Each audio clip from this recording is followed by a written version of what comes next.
Olá pessoal, tudo bom com vocês? Nós vamos iniciar nossa aula. Eu espero que vocês gostem aí dessa aula, que vai ser uma recapitulação do nosso conteúdo utilizando recursos mais didáticos. E aí eu estou aprendendo a mexer mais com isso, e à medida que eu for aprendendo, a gente vai aperfeiçoando e procurando dar o melhor para vocês, tá bom? Então, estejam com o livro, com o caderno, tudo organizadinho, que é importante também fazer as anotações mais importantes para poder até mentalizar melhor todo o conteúdo, tá certo? Espero que vocês gostem do vídeo, acompanhem aí essa recapitulação. Mar salgado, quanto do teu sal, são lágrimas de Portugal. Porque te cruzamos, quantas mães choraram, quantos filhos em vão rezaram, quantas noivas ficaram por casar, para que fosses nosso, ó mar. Valeu a pena? Tudo vale a pena, se a alma não é pequena. Quem quer passar além do Bajador, tem que passar além da dor. Deus ao mar o perigo e o abismo deu, mas nele é que se espelhou o céu. Esse é um trecho aí de Fernando Pessoa falando a respeito das grandes navegações e a expansão marítima europeia. Então nós vamos aí iniciar a nossa aula de uma forma bem diferente, observando os slides, para que a gente possa fazer aí essa revisão da melhor forma possível, tá certo? Então tem muito conteúdo e aí a gente estudando esses conteúdos, nós vamos revisando aos poucos. E o objetivo principal é sempre fazer com que vocês entendam da melhor forma possível, sem estar atropelando. Então vejam, estamos estudando aí a expansão marítima europeia, que foi o conjunto de expedições e pesquisas marítimas promovidas pela burguesia europeia, com o objetivo de estabelecer uma nova rota comercial que ligasse a Europa com o Oriente, chamado a própria Índia, né? E a partir daí a gente vai aos poucos relembrando do que foi falado. Então aqui do lado direito, observem o mapa que nós temos. Nesse lado direito, o mapa que estamos aqui, ó, nós estamos falando dessa parte da África. Aqui é o que hoje chamamos Brasil, e que naquela época não era chamada de Brasil, né? Aqui em cima, ó, onde eu estou circulando, é Lisboa, onde fica Portugal, né? Claro. E essas listas aqui, ó, tem os pontos azuis. Pedro Álvares Cabral, nesses pontos azuis aqui, ó, né? E então, continuando, né, com aqui o ponto azul, nós temos Pedro Álvares Cabral fazendo uma rota marítima. Vão acompanhando aqui o ponto azul, essa rota marítima vai chegando até Calicut, mas passa por Brasil, que hoje chamamos Brasil, que é América, e o objetivo é chegar aqui, ó, na Índia. Chegando na Índia, eles vão atrás das especiarias que eram muito caras. Por quê? Porque havia um monopólio no mar Mediterrâneo, e aí as novas rotas facilitariam muito a concorrência e o preço diminuiriam bastante das especiarias. Então Portugal foi com Pedro Álvares Cabral, mas na ordem. Você já tem aqui Vasco da Gama, você tem Bartolomeu Dias, você tem Pedro de Covilha, né, que ele também vai fazer uma rota. Mas observe que se passa pelo Oceano Atlântico, chega também, ó, a Índia pelo Oceano Índico, evitando aqui algumas áreas, como essa aqui, né, onde fica o Mediterrâneo, onde já havia um monopólio muito grande da Península Itálica junto com os árabes, certo? Então essa era a rota tão desejada pelos portugueses, evitando aí o confronto e os preços altos lá no Mediterrâneo. ok? Então a gente vai dar continuidade ao que estamos falando. Passando então aqui o slide, nós vamos ver que essa expansão marítima, ela tem uma política. Essa política econômica, ela é chamada de mercantilismo, ou seja, é a primeira forma de capitalismo a existir. É o capitalismo mercantilista, também pode ser chamado de mercantilismo. E qual o objetivo dessa política econômica? É enriquecer e fortalecer o Estado. Quem era o Estado? Era o rei. Aumentar o controle estatal sobre a economia, ou seja, o rei estaria com todo o poder em suas mãos, né? Esse poder, ele estava se referindo a poder econômico. Sendo assim, ele teria o controle de toda a economia nas suas mãos. Característica desse período: metalismo. O que é metalismo? A gente vai ouvir falar muito disso no 7º ano, principalmente quando a gente começar a falar mesmo do período do Brasil colônia. Então, as características: metalismo. Por que metalismo? Porque é a busca por metais preciosos. Então, essa busca por metais preciosos tinha como objetivo achar uma boa quantidade de metais para que fossem feitas moedas, porque era a riqueza dessa modernidade estava relacionada à quantidade de moedas que você teria, né? Segundo, intervencionismo, ou seja, o Estado, que era o próprio rei, ele intervém na economia o tempo que ele precisar, tá? Isso aí a gente vai ver mais à frente também, então não vai precisar de tanto detalhe agora, porque senão vai ser muita informação. Balança comercial favorável e colonialismo. Esses são os objetivos de uma política mercantilista, tá? Só para que vocês entendam como era a base. Então tinha aqui, ó, você encontra a metrópole, no caso do Brasil, que foi colonizado por portugueses, então a metrópole é Portugal, certo? Nós temos a colônia, que é a colônia Brasil, ok? E entre a metrópole e a colônia, aqui, ó, o pacto colonial. Esse pacto colonial é afirmando que tudo que saísse da colônia, que era o Brasil, teria que ser levado apenas para Portugal. Ou seja, o Brasil não poderia, a colônia brasileira não poderia vender nenhum dos seus produtos e nem passar nenhuma matéria-prima para qualquer outro país. Era monopólio português. Então, o objetivo das expansões marítimas era justamente isso, fazer com que se achassem novas terras para colonizar em busca de matéria-prima, de produtos para alimentação e moedas também, tá certo?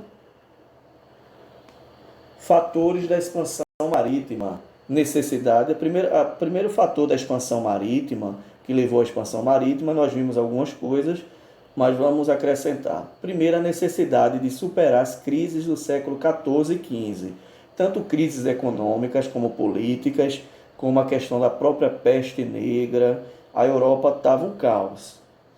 Outro é o crescimento da burguesia, que era essa nova classe que começa a aparecer, de comerciantes, de mercadores, de banqueiros, que nós estudamos na Idade Média. Carência de metais preciosos e de alimentos. Então, na Europa havia uma carência muito grande de metais preciosos, e essa carência de metais preciosos fez com que a expansão marítima viesse a acontecer, porque tinham que achar mais ouro ou prata. E a carência de alimento, porque realmente era muito escasso, devido a uma terra que não era tão produtiva, o êxodo urbano que aconteceu também, ou seja, muita gente saiu da zona rural, foi para a área urbana e não estava dando para alimentar todos. Outro motivo da expansão, outro fator importante para a expansão marítima: necessidade de mercados consumidores. Ou seja, tudo que era produzido tinha como objetivo ser vendido. Então, vamos fazer um mercado consumidor legal para que possa, de fato, a gente vender nossos produtos. Necessidade de matéria-prima é uma outra necessidade importante aí, né? Porque como é que eu vou produzir algo se eu não tenho matéria-prima? Se eu não tenho no meu país, eu vou procurar em outras terras. Desejo de quebrar o monopólio comercial italiano, que era aquele monopólio lá no Mediterrâneo, onde os italianos compravam os produtos árabes e vendiam mais caros. Né? Por quê? Porque eles tinham um monopólio. Todos que têm um monopólio de algo vendem por um preço mais alto. Então vamos dar um exemplo. Eu vou para uma cidade, um bairro que não tem um mercadinho. Eu abro um mercadinho e eu não vou ter concorrentes. Então eu posso botar um preço alto e se nesse local que eu abrir não tiver nenhum supermercado muito perto, as pessoas vão comprar lá por um preço mais caro, mas é a opção que tem. Quando aparece um concorrente, aí é outra coisa. Aí vai ter uma concorrência de preço. Foi a mesma coisa que aconteceu aqui, né? A concorrência não existia lá no Mediterrâneo, quando passou a existir com os portugueses e com os espanhóis, concorrendo com o comércio italiano, aí sim o preço das especiarias começaram a cair. Outra coisa, outro fator importante para a expansão é que a igreja católica desejava novos fiéis. Ou seja, nesse momento de expansão marítima já havia ocorrido o avanço do protestantismo, lá com Martinho Lutero, que a gente vai estudar também. E aí, para evitar o avanço do protestantismo, até porque os protestantes eles já estavam também querendo, com seus missionários, levar o evangelho para outras terras, a Igreja Católica se viu no dever de tentar chegar primeiro do que os protestantes. Então, todos esses fatores influenciaram para a expansão marítima europeia. E outros fatores importantes que nós vimos foram as inovações técnicas, como a bússola, o astrolábio, a pólvora, a caravela e mapas. No livro de vocês não fala das pólvoras, né? Mas também não fala de literaturas e de outros mapas que também foram usados. Tudo isso, essas inovações técnicas, foi no período em que os portugueses estavam sob o domínio, os espanhóis também, estavam sob o domínio de povos árabes, que foi no século VII, né, que a gente estudou sobre isso, falou um pouco antes da unificação de Portugal. Okay? Expansão marítima e ciclo oriental. Por que ciclo oriental? Porque o objetivo era chegar ao Oriente, uma rota melhor, né? Então, o pioneiro nisso foram os portugueses. E como é que isso foi possível? Então, isso foi possível por alguns fatores que nós já estudamos nesse capítulo, mas que vamos rever, tá certo? Aqui, ó, a formação precoce do Estado Nacional Português. Então, lembram que na Idade Média não havia uma centralização política, havia a figura do rei, mas havia o senhor feudal também, havia a igreja, então os poderes e a influência política estava bem dividido. Os estados, cada província tinha sua própria lei, sua própria moeda, essa era a estrutura medieval. A estrutura moderna procurou unificar todas as províncias, formando um só Estado Nacional, chamado Estado Nacional Português. E pegou o rei e centralizou o poder na mão desse rei, certo? A gente viu que a dinastia de Borgonha acabou, houve a Revolução de Avis, que também está no livro de vocês, e aí começa a partir daí Dom João ser o rei de Portugal. Surge também a chamada burguesia mercantil, que eram aqueles burgueses que ficavam perto dos portos comercializando. Outra, posição geográfica de Portugal, que era estrategicamente favorável. Então, muitas coisas que vinham do mercado italiano paravam em Portugal, e Portugal também estrategicamente estava muito perto, mais próximo da África e também do continente americano. Havia uma baixa produção agrícola lá em Portugal, por causa do próprio clima. A igreja queria expandir a sua fé. Dizem que uma das maiores escolas náuticas da Europa era em Portugal. Então são vários fatores, principalmente o conhecimento das novas técnicas de navegação. Observem aqui, ó. Esse é o mapa chinês que já vai, naquela época, mostrar um pouco sobre como era o mundo, tá? E aqui nós temos, nesse mapa, as principais viagens. Primeira viagem está pintada de vermelho. As primeiras viagens, né? Então você tem Vasco da Gama, Pedro Álvares Cabral. Temos no lado da Espanha, temos Cristóvão Colombo, tem Fernando de Magalhães. Então todos esses começam a procurar uma nova rota, e aí há uma interação econômica no período do capitalismo comercial, que foi consequência da expansão marítima, certo? Então está aqui toda a rota que era feita. Essa rota era uma rota começou a ser bastante disputada aqui, ó. Tá? Essa partezinha. Aqui é o Oceano Atlântico, aqui é o Oceano Pacífico e aqui tem o Oceano Índico. Então, ó, o Oceano Atlântico está aqui, certo? Que é essa parte todinha. Ok? Tá cheio de pichação aí, mas veja que o Oceano Atlântico, deixa eu só apagar aqui. Observe aqui que a parte do Oceano Atlântico é uma área que está bem conturbada. Vejam quantas linhas. Isso por quê? Porque era uma rota melhor para se chegar não só na África, né, mas contornando aqui, ó, toda a... Deixa eu só ver aqui.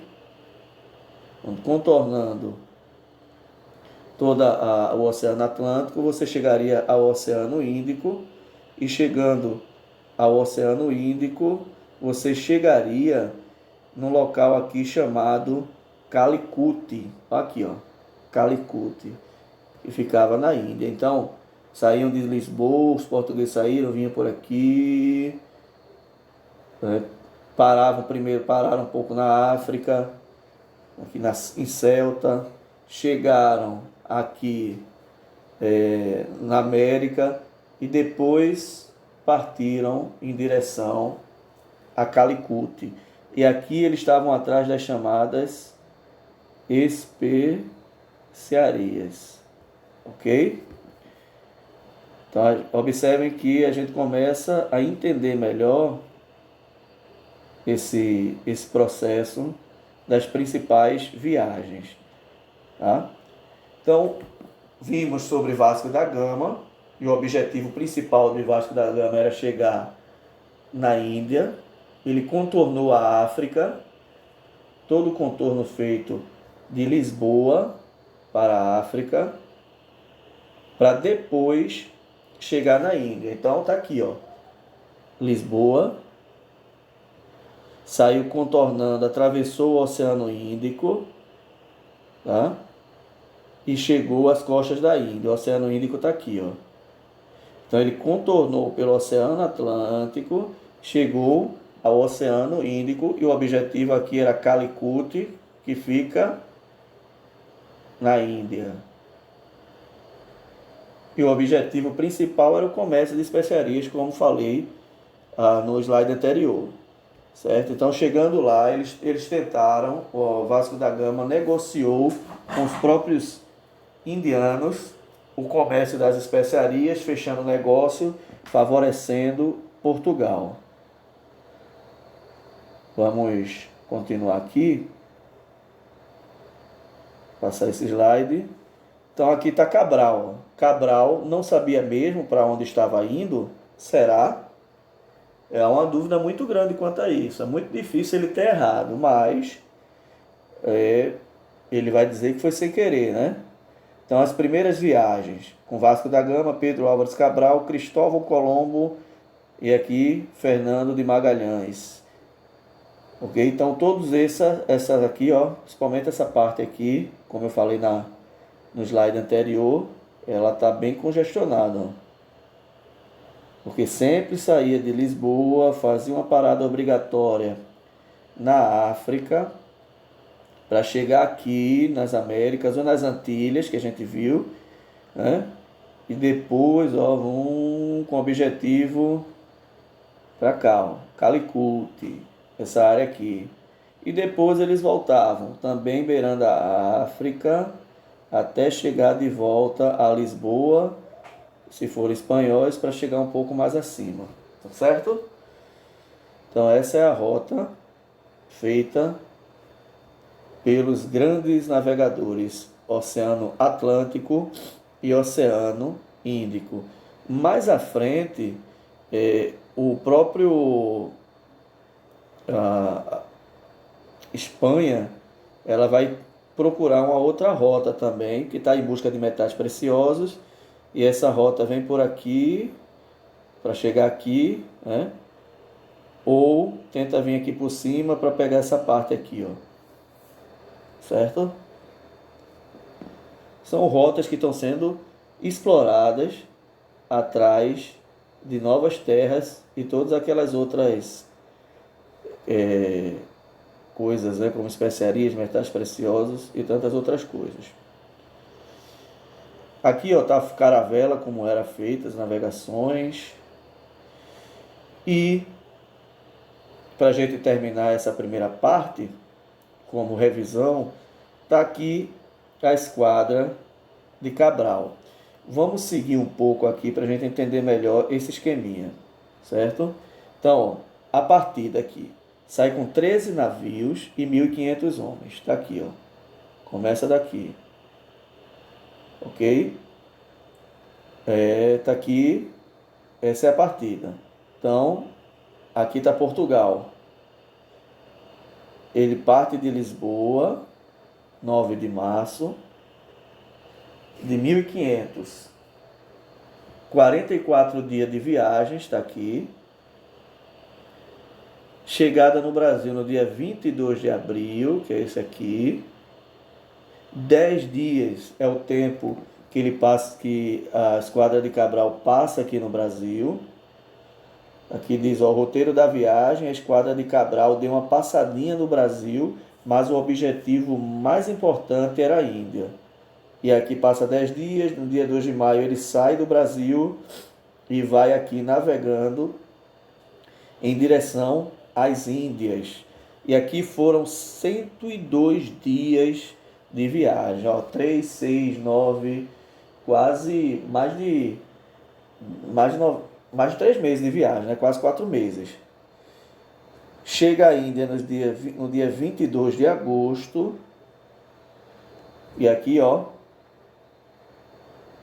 quantos dias ele vai passar na Índia? Com 147 dias, quando chega, vai passar quase 2 meses na Índia.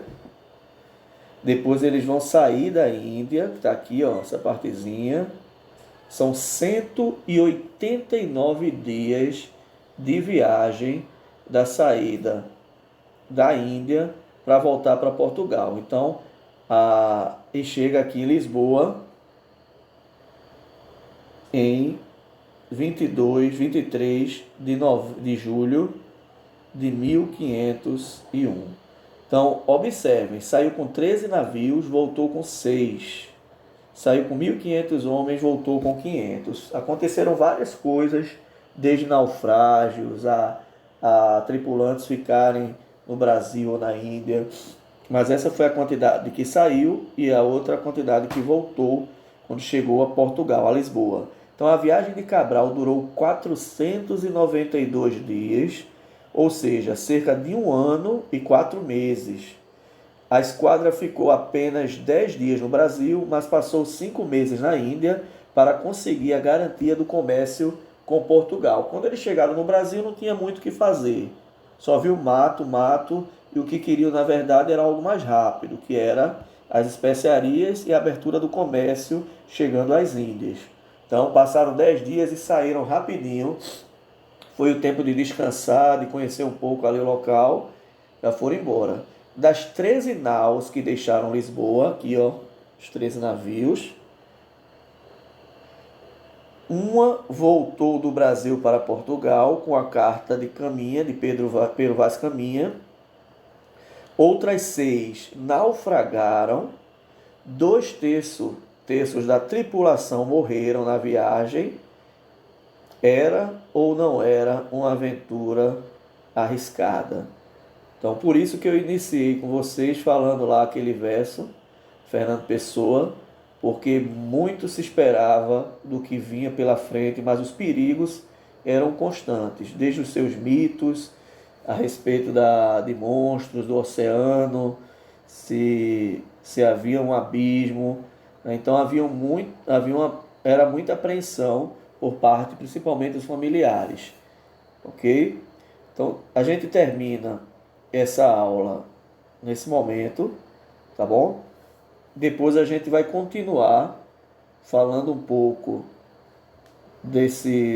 da outra parte, mas aos poucos nós vamos entendendo e as ideias vão se encaixando melhor em nossa mente.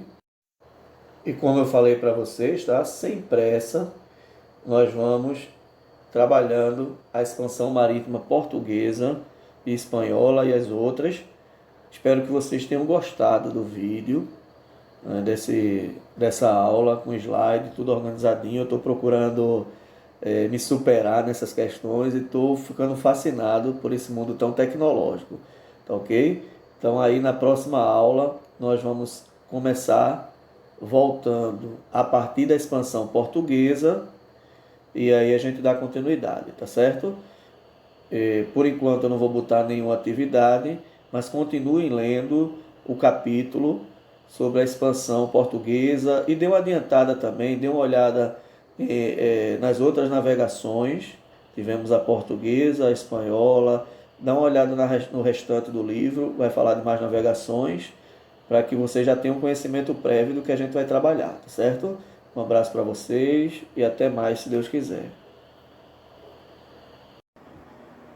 Pois bem, espero que vocês tenham gostado dessa novidade. Eu sempre vou procurar, sempre que possível, utilizar esses recursos para deixar o mais próximo aí da realidade, né? Até fica até melhor, porque a gente usa mapas, usa fotos, e dá até para rabiscar também, tá?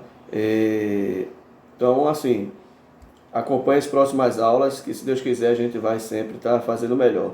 Desejo a vocês uma boa semana, estudem, não percam o foco, certo? Que uma coisa que o tempo é cruel é porque ele não para. E se a gente ficar parado, aí a gente acaba sendo consumido por ele. Um abraço, tenha uma boa semana para vocês.